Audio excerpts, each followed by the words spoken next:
Forum Interclimat. Chers intervenants, je vais vous expliquer. Peut-être, si j'ai l'attention de tous les speakers sur la conférence, pardon. Vous êtes tous là? Oui, oui, vous vous mettez là, il y a des chaises pour vous. Je vous en prie, asseyez-vous.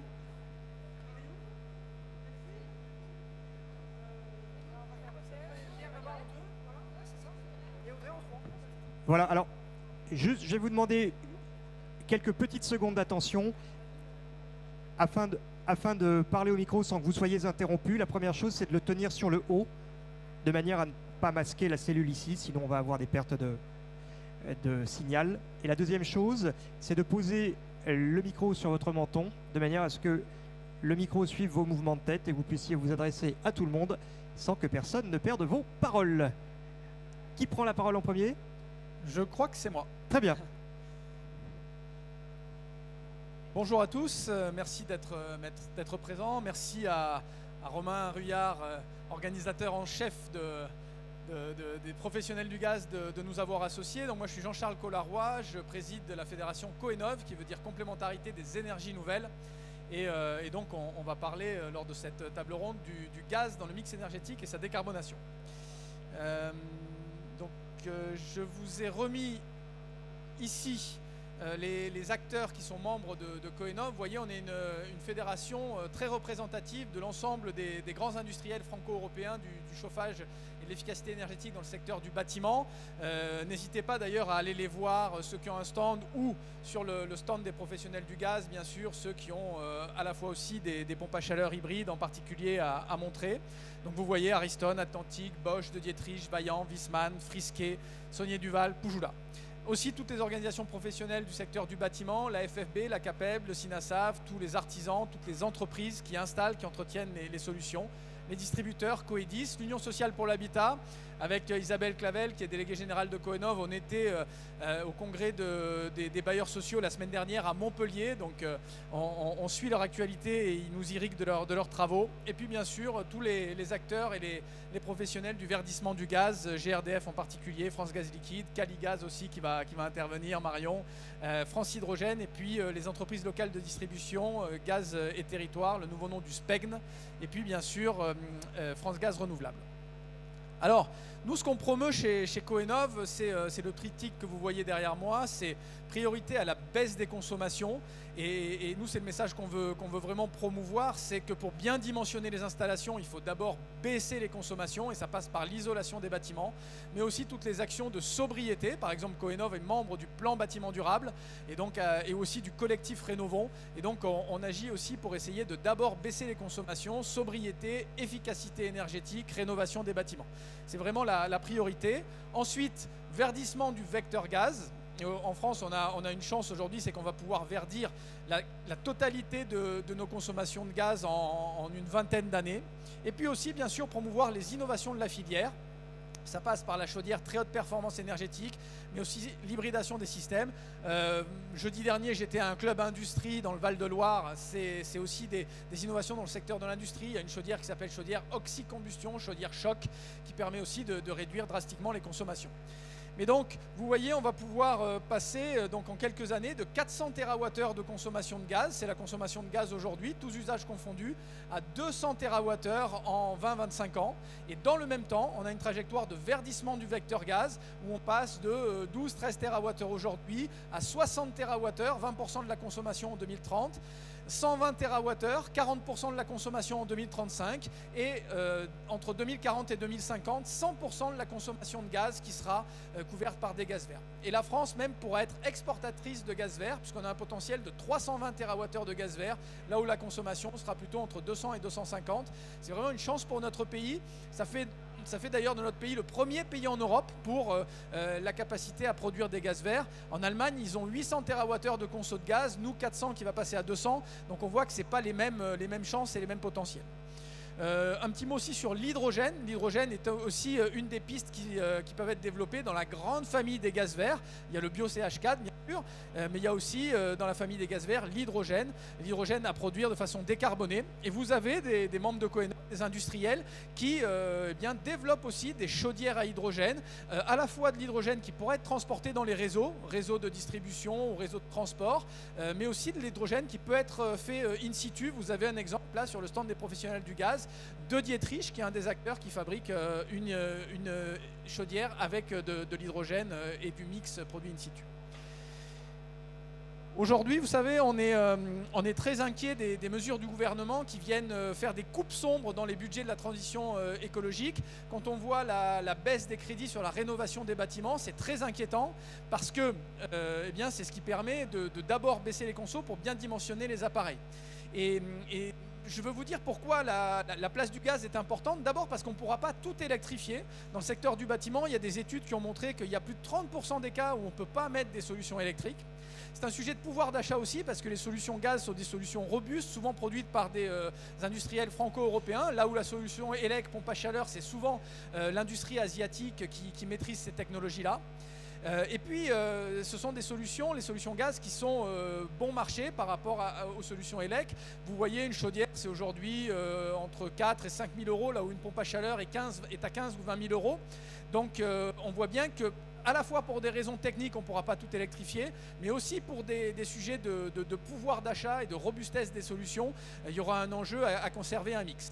Et dans le secteur du bâtiment, qui est le secteur le plus thermosensible, c'est-à-dire celui qui consomme le plus en période hivernale, ça sera très important de conserver un mix de solutions. Bien sûr, de profiter des électrons décarbonés qu'on a en France, le nucléaire, les énergies renouvelables intermittentes, solaires, éolien et puis bien sûr l'hydroélectricité, mais aussi ces molécules de gaz qui se verdissent, qui sont stockables. Et donc, si on doit avoir affaire à une vague de froid prolongée, eh bien, uniquement les molécules de gaz stockables permettent de pallier à ces vagues de froid prolongées. Aujourd'hui, on parle beaucoup du stockage par batterie ou de l'effacement, mais ça permet de gérer finalement l'intra-journalier, les pics de puissance, par exemple, le matin ou le soir. Quand on doit traiter une vague de froid prolongée, comme ils sont produits maintenant tous les 10-15 ans, et ça peut arriver, même s'il y a un réchauffement global climatique, il peut y avoir aussi une amplitude des événements climatiques et donc une vague de froid qui arriverait, eh bien, il faut garder cette capacité d'une énergie stockable de réseau. Et en France, on a cette chance d'avoir un réseau de gaz très développé avec l'acteur GRDF et des stockages, plus de 100 TWh de stockage qui permet de garantir la sécurité d'approvisionnement du pays. Donc voilà quelques mesures qu'on défend. N'hésitez pas à venir nous voir sur le stand des professionnels du gaz pour parler de chacune d'entre elles. La reconnaissance du gaz dans le secteur du bâtiment, c'est très important. On défend aussi l'idée d'une programmation pluriannuelle de l'énergie parce que ça donne de la visibilité aux différents acteurs qui veulent développer des projets de méthaniseurs sur 15 ou 20 ans. On défend aussi avec Isabelle Clavel, déléguée générale de Coenov, une programmation pluriannuelle de la rénovation énergétique.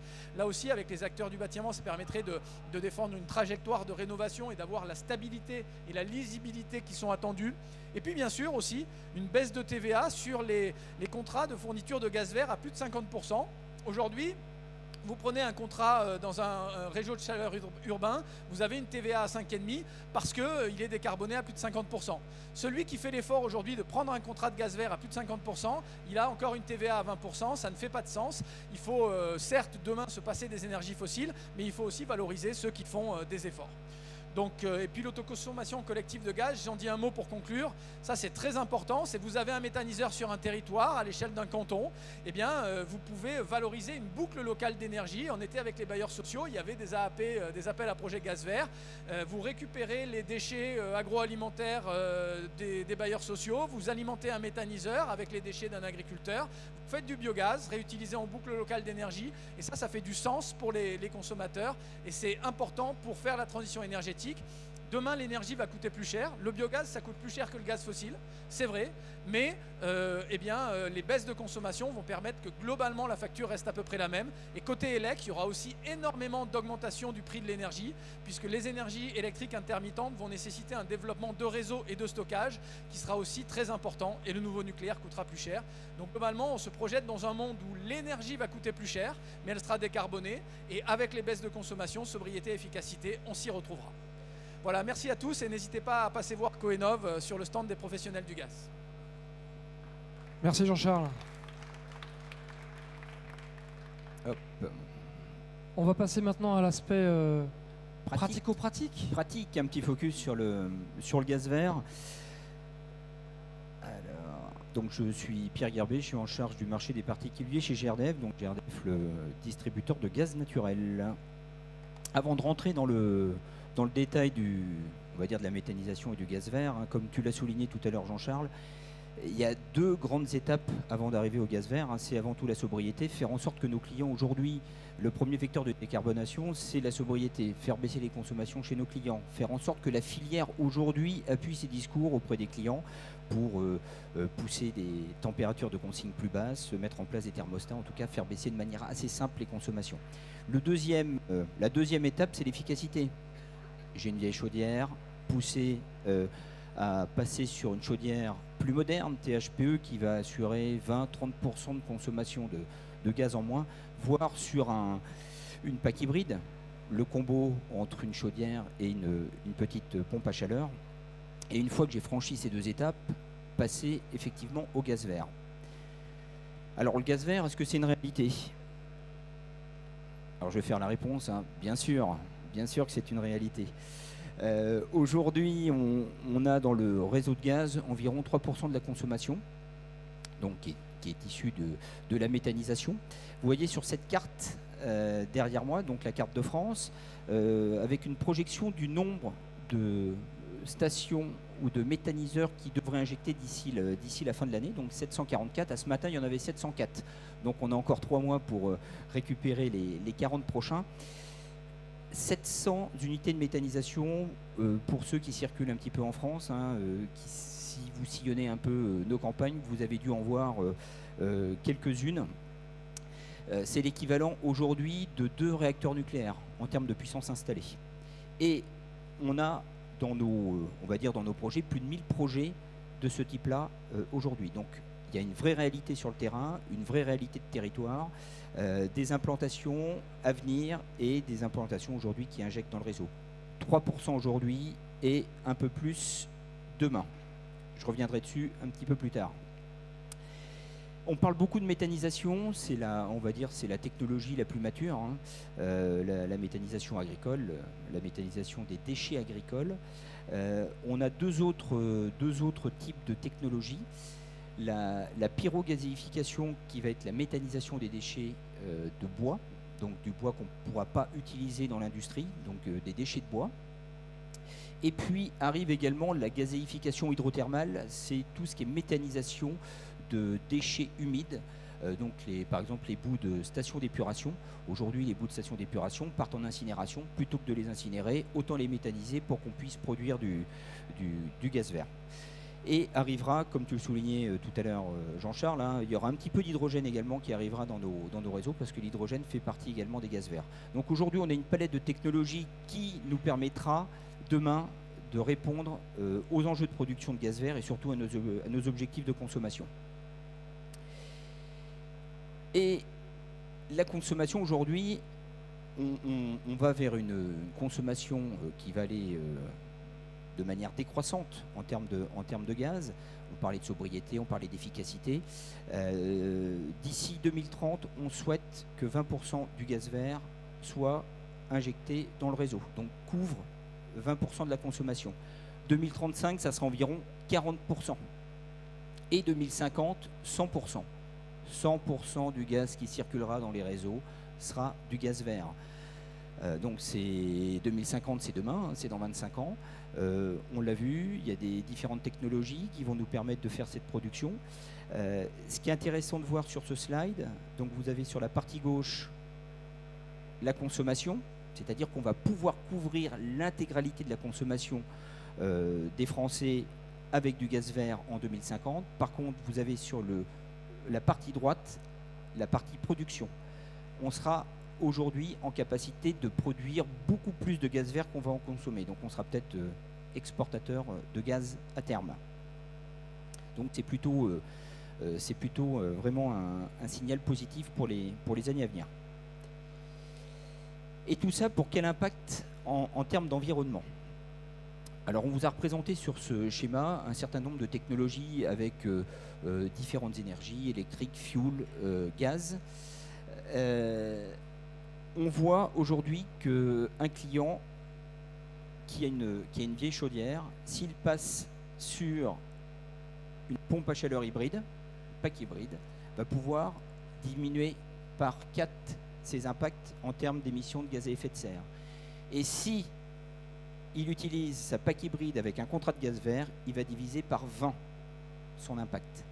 Donc on voit que le combo gagnant aujourd'hui avec une solution efficace et un contrat de gaz vert, on peut atteindre des niveaux très faibles d'émissions de gaz à effet de serre. Donc le gaz est un vrai vecteur de décarbonation, c'est une vraie solution pour l'avenir. Alors ce gaz vert, nos clients aujourd'hui le connaissent, les utilisateurs le connaissent globalement, mais on a vraiment besoin de la filière aujourd'hui pour en faire la promotion. De toute la filière de la maintenance, filière de l'installation, la filière du contrôle, pour que derrière on puisse porter ces messages positifs auprès de nos clients, pour les rassurer, pour leur dire que les équipements dont ils sont équipés vont pouvoir fonctionner demain au gaz vert. Donc je suis venu, Jean-Charles, si tu veux prendre une petite étiquette et le montrer à l'Assemblée, tu es le démonstrateur. Non. Et donc on a développé des petites étiquettes que toute la filière aujourd'hui pose sur les chaudières. On a plus de 400 000 étiquettes qui ont été mises dans les mains de la filière pour que derrière on puisse montrer aux clients que les appareils sont compatibles et qu'ils puissent venir se renseigner sur un site qui s'appelle choisirlegazvert.fr où on démystifie un petit peu tout ce qu'il y a derrière le gaz vert. Et pour les installateurs qui souhaitent aller un petit peu plus loin, l'association PG a discuté avec un certain nombre de fournisseurs pour faire en sorte qu'il y ait des tarifs ou en tout cas des actions promotionnelles qui soient faites auprès des clients qui souhaiteraient aller un petit peu plus loin.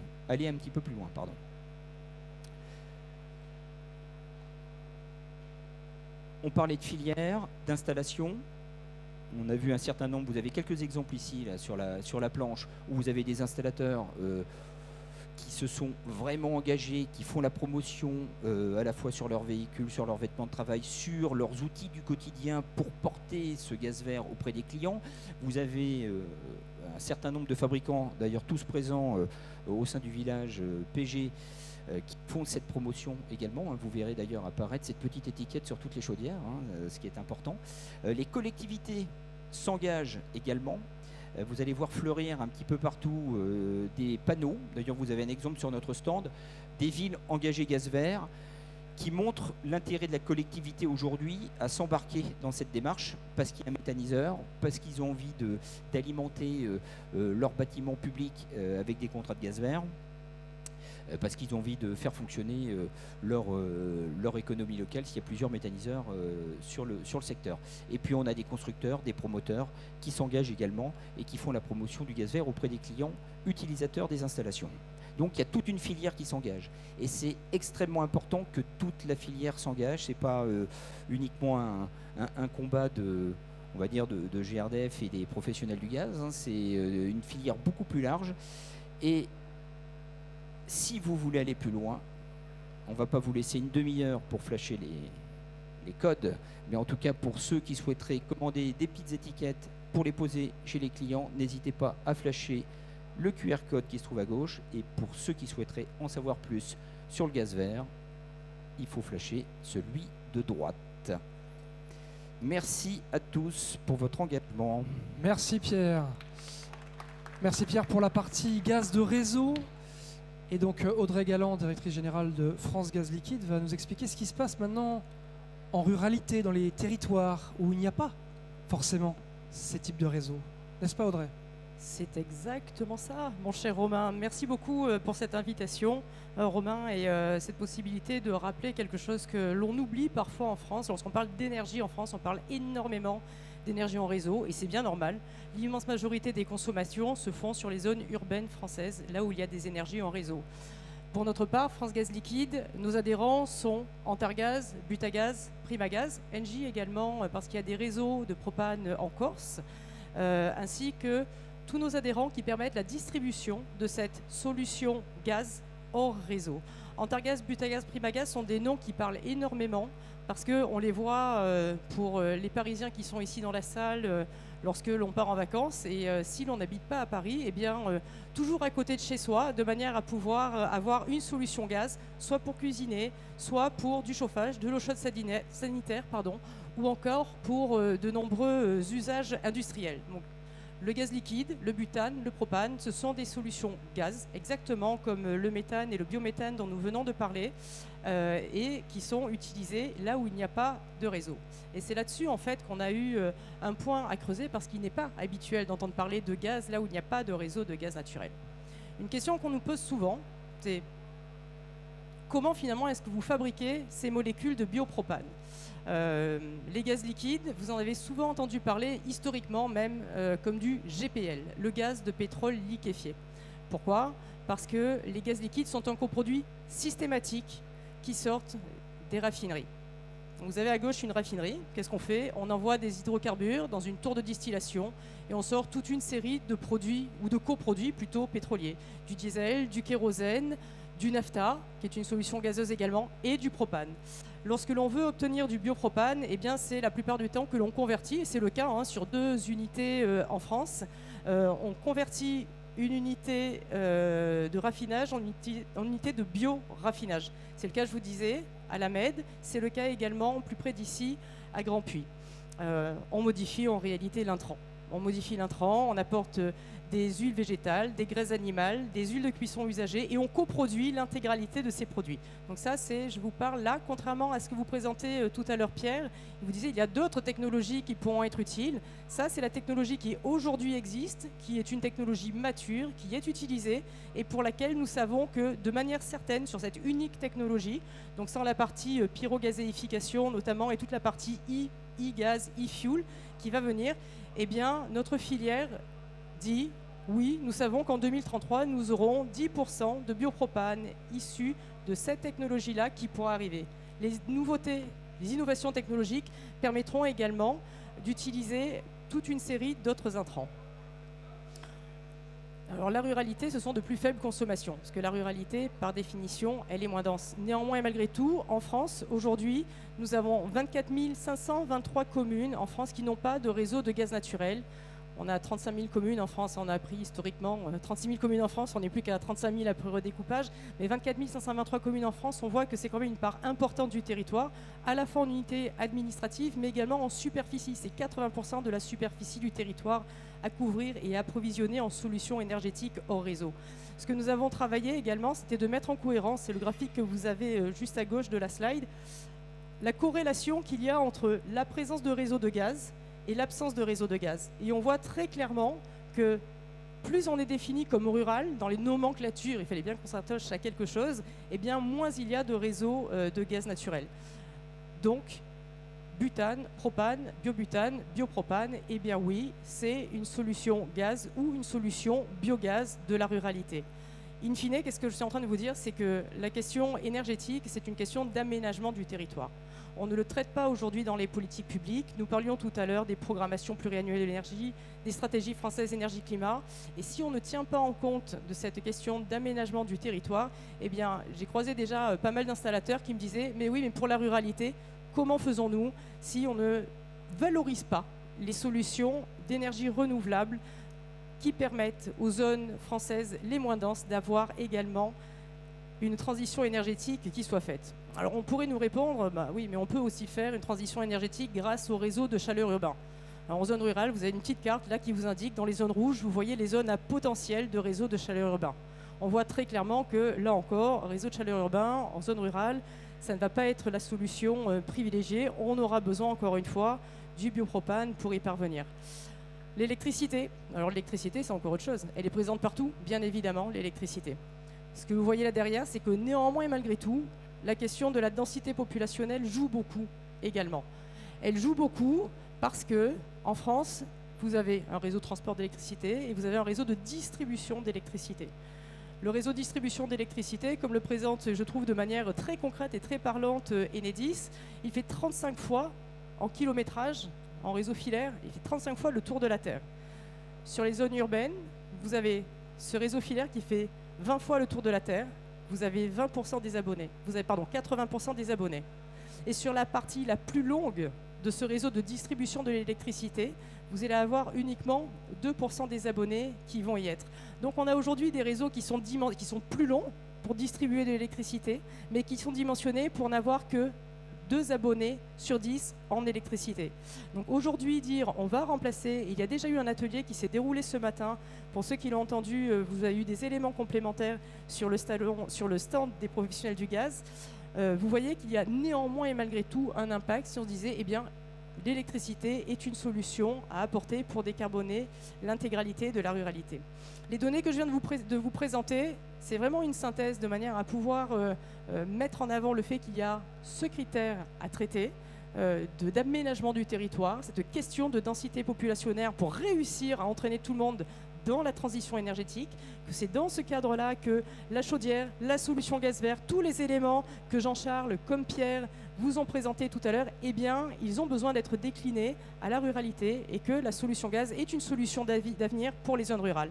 L'intégralité de ces résultats, sur les 24 523 communes, on les a travaillés avec un chercheur qui est à l'école des mines et nous avons publié tous ces résultats, commune par commune, sur le site qui est juste derrière moi. Alors je n'ai pas mis le QR code, mais vous le retrouverez facilement, c'est energieruralité.fr et les résultats étonnent toujours beaucoup de monde.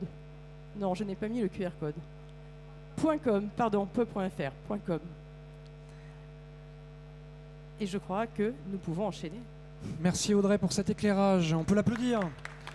C'est un éclairage qu'on a assez rarement et donc c'est très bien que Audrey ait pris la parole. Là, on a parlé d'énergie, mais à un moment donné, il y a un appareil qui fait quelque chose, qui fait son travail pour chauffer. Et il nous semblait complètement normal de faire intervenir Uniclimat avec Delphine Salvador, qui va prendre la parole, pour nous expliquer que la filière gaz a des produits performants qui vont avoir cet objectif d'efficacité énergétique, de décarbonation. Et voilà, tu vas nous expliquer tout ça. Je vais vous expliquer tout ça. Quelque part, je succède à des orateurs expérimentés, donc ça va être facile de compléter l'échange. Donc je travaille effectivement chez Uniclimat, qui est le syndicat des équipements du génie climatique. Donc je suis ici pour représenter les équipements chaudières, pompes à chaleur hybrides et également tout ce qui est conduit. Donc sur ces axes d'équipement, on va passer assez rapidement en revue.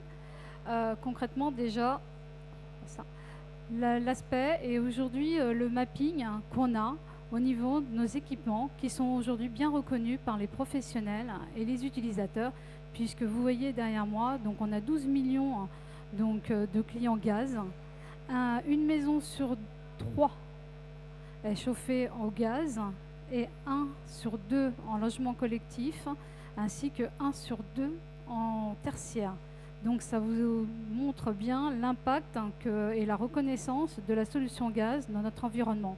Donc, pour ce faire, je vais vous présenter les 3 familles que je vous ai citées en introduction, qui ont déjà été fortement introduites, pour pouvoir voir ensemble un petit peu qu'en est-il et aujourd'hui ce que vous offrent les fabricants en termes de solutions couplées au gaz. Donc tout d'abord, la chaudière au gaz THPE, c'est une solution qui est bien connue, puisqu'elle a quelques années aujourd'hui. Concrètement, je vous ai remis un petit peu les typologies que vous connaissez très bien, c'est-à-dire la murale et la chaudière au sol, avec les 2 fonctionnalités. Donc on voit la fonction effectivement chauffage seul, mais il y a aussi la fonction chauffage et eau chaude sanitaire, puisqu'on oublie souvent cette partie dans nos domaines. Donc on a besoin d'eau chaude. Et aujourd'hui, un des atouts de la chaudière THPE, c'est cette fonction d'eau chaude sanitaire instantanée, notamment en micro-accumulé et aussi en accumulation. Donc c'est le seul équipement aujourd'hui qui permet d'avoir de l'eau chaude à la demande. Donc on n'est pas obligé de faire du stockage. Donc ça, c'est un point assez important à se souvenir. Donc on n'est pas obligé de stocker en compensant de l'énergie pour avoir de l'eau chaude. Vis-à-vis de la technologie, comme on l'a évoqué, elle a été développée puisqu'on récupère des produits de la combustion pour pouvoir faire des économies au niveau de la consommation du gaz utilisé. De ce fait, je vous en parlerai juste après, on arrive à des chiffres fort intéressants, mais aussi, comme l'a dit précédemment, nos chaudières sont déjà compatibles biogaz Donc elles sont 100% compatibles gaz vert. Donc on n'a rien à faire concrètement. Donc ce combustible, il est ready pour l'usage, avec aussi des solutions adéquates. On a parlé de H2. On a des certificateurs ici dans la salle et ils peuvent vous le confirmer que nos équipements sont aussi certifiés CE jusqu'à 20% d'H2. En plus, donc, et comme aussi Jean-Charles l'a évoqué, il existe des solutions avec des parties d'hydrogène en termes de solutions technologiques que vous retrouverez dans le village. Donc pour faire simple, les atouts de la THPE, c'est les atouts technico-économiques, puisqu'on arrive à avoir, donc, en passant d'une chaudière standard qui a 20 ans, 25 ans, donc de 15 à 30% d'économie. Donc qui dit économie, c'est moins de consommation, plus de performance, et un atout au niveau, effectivement, de la décarbonation associée. Également, donc, au niveau de toute cette boucle à eau chaude, on a l'atout de la technologie associée à la programmation. On dit souvent on ne peut pas programmer, mais non. Une chaudière, c'est tout à fait programmable. On peut répondre à un besoin avec tous les aspects et toute l'innovation autour de son pilotage. Aussi bien à distance avec votre smartphone, vous pouvez démarrer et éteindre votre chaudière très facilement. Donc, au niveau de cette technologie, on vous associe souvent la chaudière, c'est fossile, la chaudière, ça pollue, mais elle a tout un parcours d'ACV qui démontre bien, puisqu'elle a mis en place des PEP, donc des profils environnementaux, qui permettent de démontrer qu'elle rentre dans la boucle de tous les enjeux liés associés à l'environnement. Et en complémentarité à la chaudière, on l'a cité, il y a la PAC hybride. La PAC hybride, c'est quoi? C'est une chaudière THPE associée à une pompe à chaleur avec une régulation adaptée. Concrètement, la solution PAC hybride, elle vous permet d'avoir des atouts combinés et d'une chaudière et d'une PAC. Donc on peut influencer grâce à la régulation performante qui est installée, donc pouvoir avoir des bénéfices de consommation quand on a besoin au meilleur tarif finalement pour l'utilisateur, et également par rapport à l'atout des performances des deux générateurs, en fonction du besoin par rapport aux températures extérieures. Dès lors que la pompe à chaleur est dans la limite de sa plage de fonctionnement, on peut utiliser la fonction chaudière qui reprendra le relais et qui fera l'optimum technico-économique et de confort pour l'utilisateur. On peut aussi jouer sur des fonctionnalités. Mais bon, on n'est pas là pour tout détailler en termes de fonctions. On n'a pas assez de temps. Donc, concrètement, aujourd'hui, c'est un atout. Et la PAC hybride, comme je vous l'ai évoqué, elle est tout à fait aussi, puisqu'elle est pertinente, elle est compatible gaz vert, évidemment.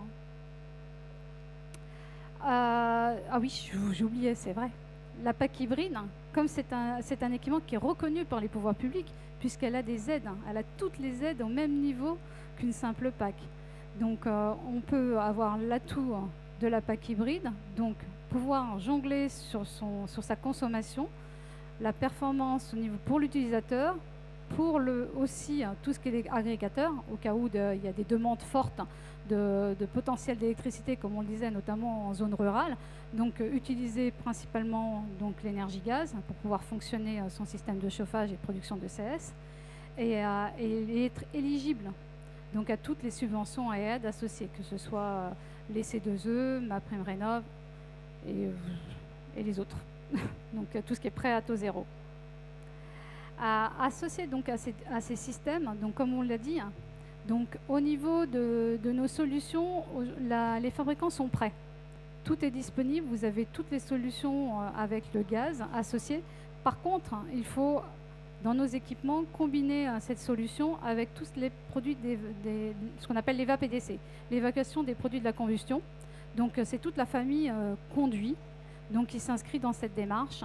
On a donc deux familles de conduits, généralement en logement, en maison individuelle, donc comme je vous le disais, les ventouses verticales ou horizontales, mais aussi en logement collectif, on a une variété de solutions technologiques que je vais vous introduire dans quelques instants, et aussi des solutions bien spécifiques par rapport aux chaudières B1.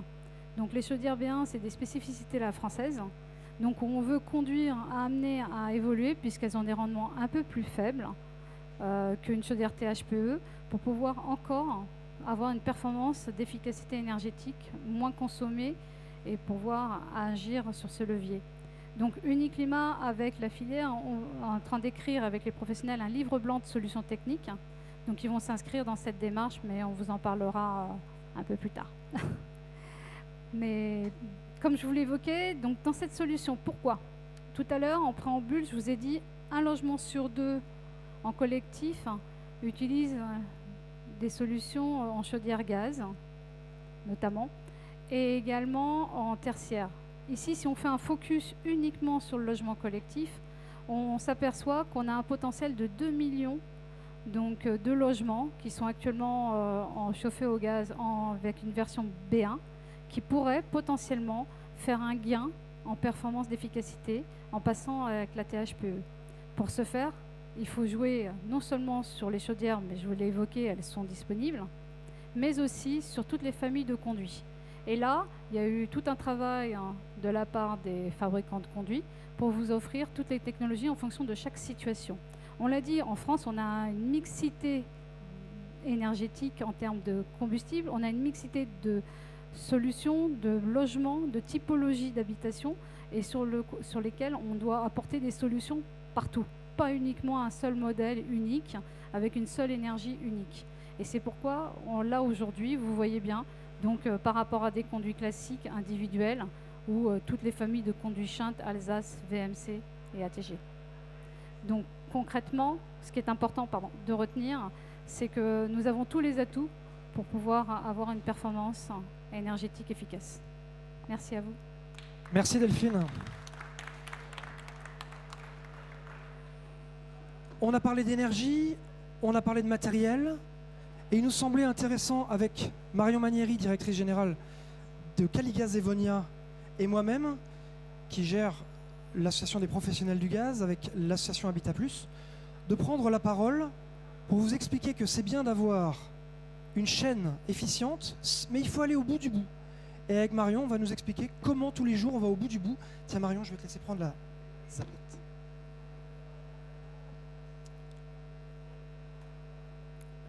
Bonjour à tous. Donc comme le disait Romain, on a une filière gaz qui est organisée de bout en bout pour participer à la décarbonation des énergies. Alors évidemment, on a un gaz qui se verdit de plus en plus et on a l'ambition qu'il se verdit jusqu'à 100%. On a des produits extrêmement performants par les industriels, que ce soit la chaudière, le conduit, qui participent à ce système. Et ce qu'on a aussi qui est particulier dans la filière gaz, c'est toute une organisation des installateurs jusque sur le terrain pour que ce gaz vert et ces produits performants puissent aller au bout de la performance durable. Parce qu'évidemment, alors attendez, est-ce que j'ai un petit machin? Non, il ne fonctionne pas. Si? Non, ça va avant. Alors, des produits performants, Delphine nous en a parlé, ils sont toujours de plus en plus performants, notamment avec les filières THPE, mais ce n'est pas suffisant, parce qu'un produit performant, mal installé, mal entretenu, mal utilisé, il n'est pas aussi performant qu'il aurait dû. Donc dans la filière gaz, écoutez, on intervient avec les installateurs qui sont habilités par le dispositif PG, déjà au niveau de la conception, c'est-à-dire on a un logement, les logements sont tous différents et donc les installateurs adaptent au cas par cas l'installation qu'ils vont faire sur le terrain. C'est la partie de la conception. L'installation en elle-même, elle doit s'adapter à toutes les configurations différentes qu'on peut trouver au sein des logements et c'est ce qui va assurer la bonne adéquation entre le matériel et l'usage qui va en être fait. Avec la filière gaz et notamment l'ensemble des professionnels du gaz, on a la possibilité d'être au contact extrêmement régulièrement des clients et notamment lors de l'installation et lors de la maintenance tous les ans, de manière à diffuser de façon très régulière les conseils d'usage et d'entretien sur le matériel, ce qui permet aux usagers de bien maîtriser leurs dépenses énergétiques. Évidemment, ce cercle vertueux, c'est tout au long de la vie de l'appareil, puisque de nombreux installateurs interviennent tous les jours auprès des clients pour assurer la maintenance et le renouvellement des appareils. Donc, un gaz qui se verdit, un bon produit qui génère des économies de consommation et une filière organisée, et ce qui permet jusqu'à la fin d'avoir une performance durable sur l'ensemble de nos installations. En effet, le dispositif professionnel du gaz, c'est une déclaration auprès donc des instances compétences pour porter les valeurs de la conformité. Qui dit conformité dit forcément qualité, sécurité, puisqu'on va regarder, professionnel du gaz a été bâti pour ça, pour regarder les points de sécurité, mais aujourd'hui ils vont beaucoup plus loin, puisqu'on va aller regarder aussi la performance des systèmes énergétiques. On a des parties prenantes aujourd'hui qui pilotent l'ensemble de ce dispositif professionnel du gaz. Je pense aux organismes, organisations professionnelles notamment, CAPEB, FFB, SINASAV.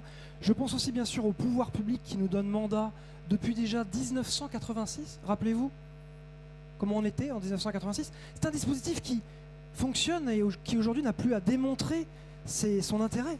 Voilà, il fonctionne. Mais le problème, c'est que quand ça fonctionne, on n'en parle pas. Et aujourd'hui, notre objectif, c'est d'en parler. Ça ne sert à rien de réinventer l'eau chaude quand on a un dispositif qui fonctionne. Puisque, en effet, aujourd'hui, on a une communauté d'installateurs, on en a 15 000 chez PG. Elle est connue et elle est reconnue par les clients, notamment par ce logo qui arbore notre stand aujourd'hui, qui est juste derrière vous et pour lequel vous serez amené, si vous le souhaitez, à venir prendre un verre juste après cette conférence. On a une filière absolument structurée, chaque organisation a son objectif, les organisations professionnelles, nous, Habitat Plus, qui gérons justement le dispositif avec l'administration, et les organismes habilités. Marion va revenir avec ce qu'elle fait pour Caligaz et Vonia, bien sûr. Une filière absolument évolutive. Dès qu'un point de contrôle, un point de sécurité, un point de performance énergétique souhaite être évolué, monté en puissance, on se met d'accord, on le fait évoluer. Et aujourd'hui, je remercie les pouvoirs publics de faire en sorte d'avoir toujours une période d'observation quand on fait évoluer un point. Ça nous permet de regarder comment la filière réagit à ce changement de température, de contrôle, vous m'aurez compris évidemment. Et une structure dynamique, vous le voyez tous les jours, nos professionnels en petites camionnettes qui vont justement faire les installations et la maintenance de nos clients. Alors le dispositif repose en premier lieu sur une déclaration de travaux. C'est le pilier du dispositif, c'est-à-dire lorsqu'un professionnel intervient chez un particulier pour faire des travaux sur son installation, il va déclarer ses travaux au travers d'un certificat de conformité. Chose un petit peu différente avec ce qu'il existe par ailleurs, c'est-à-dire que c'est valable aussi bien dans le neuf que dans l'existant. Donc ça couvre la totalité de la vie de l'appareil et aussi bien dans l'individuel que dans le collectif. Donc dès qu'on va intervenir sur une installation de gaz, le professionnel déclare ses travaux, ce qui permet d'assurer la continuité, même en cas de changement de professionnel. Elle permet d'avoir une traçabilité de toute la vie de l'installation, c'est-à-dire de sa mise en service, jusqu'à ce qu'elle puisse être démontée. Enfin, ça nous permet également d'avoir une source statistique qui est quand même conséquente, puisqu'on parle de plusieurs centaines de milliers de déclarations annuelles sur les types d'appareils qui sont installés, les marques, les technologies, et ce qui permet également de voir à quel point le parc est adapté aux évolutions qui sont devant nous, comme les gaz verts et l'injection potentielle d'hydrogène dans les réseaux. Et voilà, le résultat de tout ça, c'est que depuis 1986 à aujourd'hui, on est passé d'un taux d'anomalie grosso modo de 20%, ce qui était conséquent, à moins de 3%. Et bien ça, cette division par 7, c'est le fruit de nombreuses années de travail, mais qui fait que, comme la filière est structurée, quand un point veut évoluer, eh bien les installateurs, grâce à Caligaz et Vonia, qui tous les jours va sur les chantiers pour aller vérifier la conformité, va indiquer aux professionnels, non, là, c'est pas comme ça qu'on fait, monsieur. Et ça date d'il y a déjà 2 ans. Et voilà. Et ça, forcément, du fait que les gens se déplacent, l'organisme de contrôle vient faire en sorte de remettre le professionnel dans le droit chemin. c'est ce que je dis, voilà, en effet, une mise en œuvre rapide, c'est l'organisme de contrôle qui fait foi. C'est lui qui va dire c'est bon, c'est pas bon. Et si c'est pas bon, souvent, le professionnel, ça lui éveille son attention. Ah, c'était pas bon, mais c'est comme ça que je faisais déjà depuis 10 mois. Maintenant, monsieur, ça a changé. Depuis 12 mois. Voilà. Et ça, c'est un point absolument très important. Dans le dispositif professionnel du gaz, nous n'avons pas d'éco-délinquance. Je le redis, nous n'avons pas d'éco-délinquance. Ça n'a l'air de rien, mais c'est juste énorme. Aujourd'hui, les pouvoirs publics font la chasse à ces éco-délinquants. Alors certains vont nous dire et nous rire au nez en disant bah, c'est normal, il n'y a plus d'aide sur le gaz. Ouais, non mais attends, on avait des aides sur le gaz, on n'avait pas d'éco-délinquance. Pourquoi? Parce qu'on recherche des critères techniques. Et l'éco-délinquant, il n'est pas technique. Lui, ce qu'il cherche, c'est aller capter de l'aide pour envoyer l'argent ailleurs. Donc ça, pour le coup, il va peut-être le faire une fois, on va le détecter très vite, puisque l'organisme de contrôle va aller sur site, va voir que c'est mauvais, on va le voir, on va le considérer, on va le radier. Utilisons ce qui existe et qui fonctionne. Le dispositif PG, c'est non seulement la déclaration de travaux, le contrôle sur site, mais également de la formation continue pour les professionnels. Donc ils se forment une première fois lors de l'accès au dispositif et ensuite, en fonction de leurs résultats de contrôle, ils vont bénéficier d'une formation continue qui est évolutive tous les 3 à 6 ans en fonction de leurs résultats de contrôle. Donc il y a évidemment une prime à la vertu. Meilleur on est, moins on fait de formation. En revanche, quand il y a des petits couacs, on revient en formation plus souvent. Cette formation continue tout au long de la vie du professionnel. Elle permet, alors de façon très rapide, le format standard, c'est 2 à 3 jours, tous les 3 à 6 ans. Mais elle permet aux professionnels de se rappeler les éléments de réglementation, d'ajuster ses connaissances lorsqu'elle a évolué, et donc de participer à la vie de la filière. Elle permet également c'est ce qu'on fait en ce moment, c'est-à-dire que les enjeux énergétiques qui étaient quasi inexistants il y a quelques années, aujourd'hui prennent également une part importante dans la formation et participent finalement avec un maximum de pédagogie à faire évoluer l'ensemble des installateurs de cette filière. Dans le cadre de nos travaux et du fonctionnement interne, nous avons un dispositif autofinancé. Je le rappelle, il est autofinancé. Le professionnel, il achète cette déclaration de travaux qu'on appelle certificat de conformité dans notre jargon. Et à l'intérieur, dans le prix, il y paye le fonctionnement de l'audit qualité et aussi le fonctionnement de l'ensemble de nos dispositifs. Voilà. Eh bien, ça veut dire que lorsqu'il va être audité, on ne lui demande pas d'aller payer un truc en plus qui fait que il va se dire, attendez, comment je peux éviter, parce qu'on est français, comment je peux éviter d'aller payer et continuer mon activité? Là, ça fait partie du jeu. Voilà, c'est un truc qui fonctionne et qui date d'il y a quelques années, qui a fait ses preuves. Voilà, j'invite l'ensemble de la profession à faire en sorte de faire expliquer que c'est un dispositif fonctionnel. Alors un point qu'on a oublié de dire sur les professionnels du gaz, c'est que c'est un dispositif qui est géré par les parties prenantes. Il y a évidemment une supervision des pouvoirs publics, mais ce sont les parties prenantes qui gèrent entièrement le dispositif, y compris le référentiel de contrôle et la façon dont il est appliqué. Donc que ce soit les professionnels au travers de leurs syndicats, donc la CAPEB, la FFB et le SINASAV, ou les organismes de contrôle les pouvoirs publics. Alors, que faut-il retenir de ce dispositif? La première chose, c'est que c'est un dispositif éprouvé.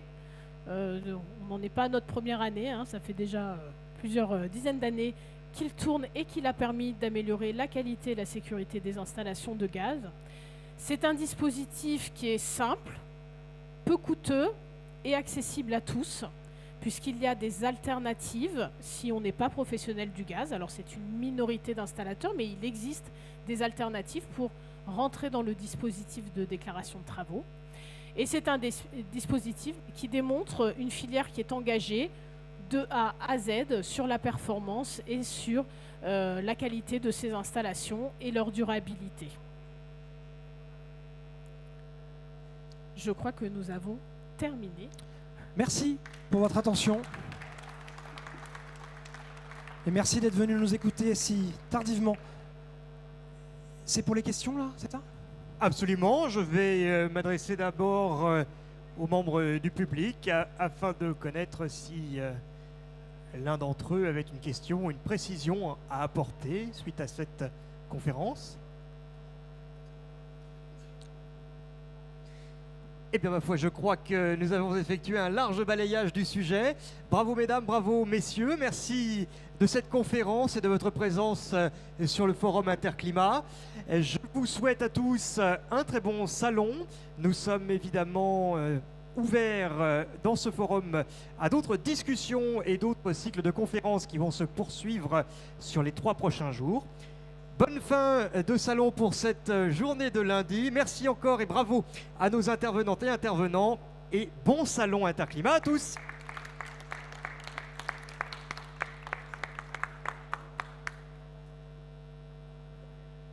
Voilà, le forum Interclimat est arrivé au bout de son cycle de conférences pour ce premier jour de salon. N'hésitez pas à regarder